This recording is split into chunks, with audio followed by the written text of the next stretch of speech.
Why you keep attracting the wrong people. Jung's explanation will surprise you. You've done it before. You said you wouldn't do it again. Different person, same dynamic. Different face, same feeling.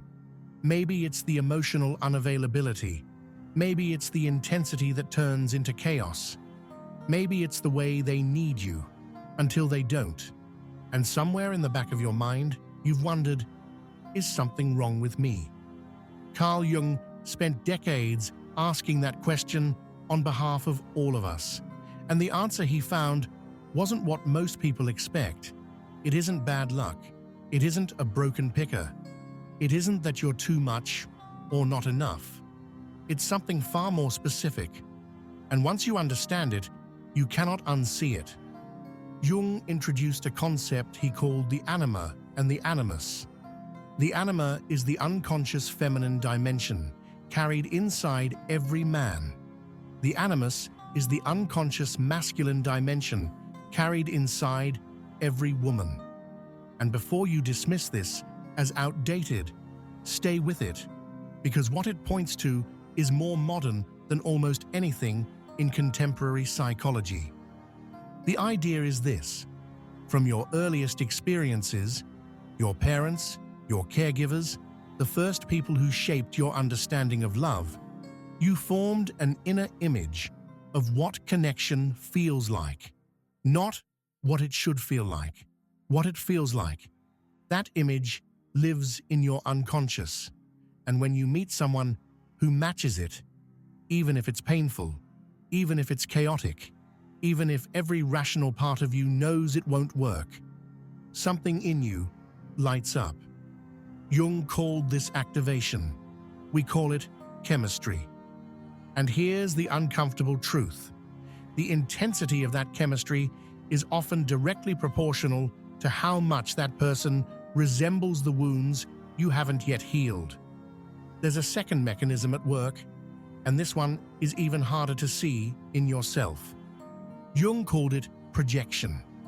We don't just fall in love with people. We fall in love with what we project onto them. In the early stages of attraction, we don't see the other person clearly. We see a screen, and we project onto that screen everything we long for, everything we fear, everything unresolved inside ourselves. The person who was raised by a distant, emotionally withholding parent doesn't just find unavailable partners by accident. They unconsciously seek the familiar feeling, and then project onto that person the fantasy that this time they'll finally get through. This time they'll be chosen. It isn't weakness. It isn't stupidity. It is the unconscious doing exactly what it was designed to do, seeking resolution for old pain through new relationships.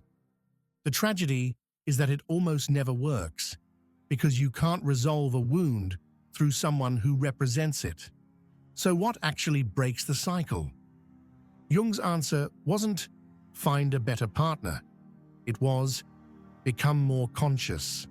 What he meant was this: the patterns don't change when you change the person.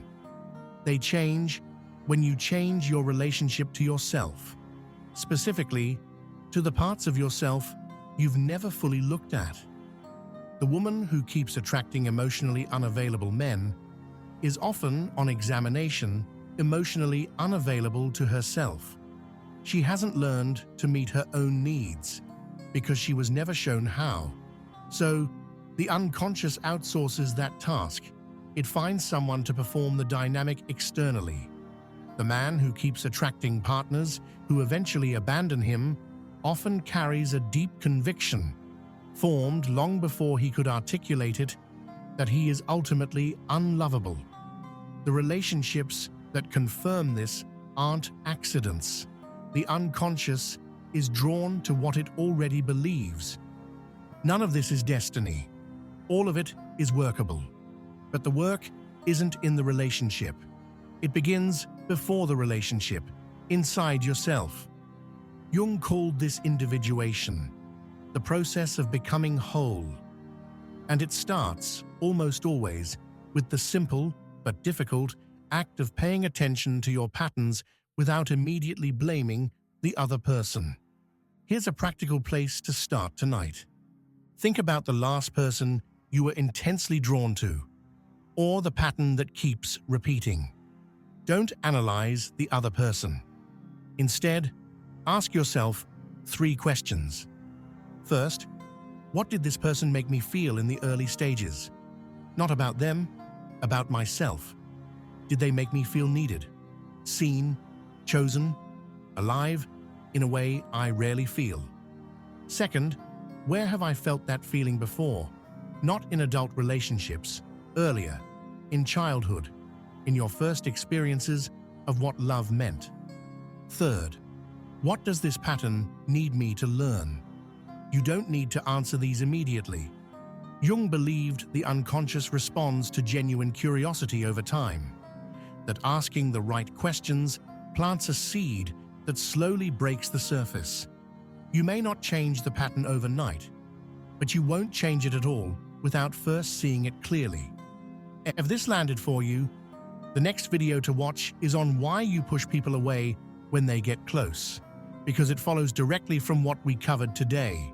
It's linked on screen now. If you're newer to this kind of psychology, I'd also recommend Robert A. Johnson's book, We. It's the most accessible treatment of Jungian relationship psychology I've found, and the link is in the description. This channel exists for one reason: to take the ideas that explain human experience most accurately and make them genuinely useful, not just intellectually interesting, but actually usable in the life you're living right now. I'll see you in the next one.